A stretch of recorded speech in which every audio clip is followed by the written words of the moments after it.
Magandang araw po sa lahat. Ako po si Dalia Estaniero.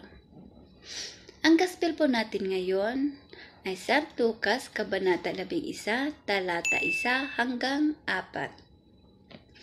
Dito po ay tinuturo sa ating Panginoon kung paano tayo manalangin sa mahal na Ama sa langit. Ipinapanalangin natin ang bawat isa sa atin.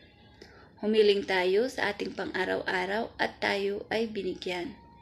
Humingi tayo ng kapatawaran at tayo ay patatawarin. Matuto tayong magpatawad sa mga taong may maling nagawa sa atin. Tao lamang po tayo at hindi tayo perpekto.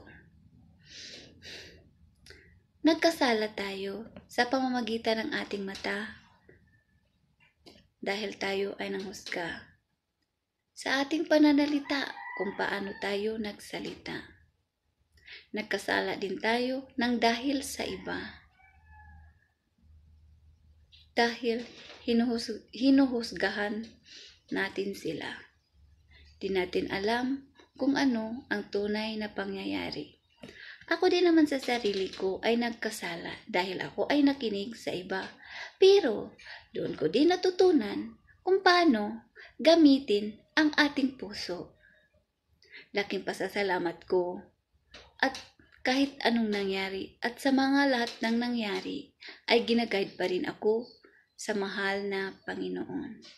At higit sa lahat, magpasalamat tayo sa biyayang natanggap natin sa pang-araw-araw, maliit man o malaki. Dahil ang lahat ng ito ay hiram lamang.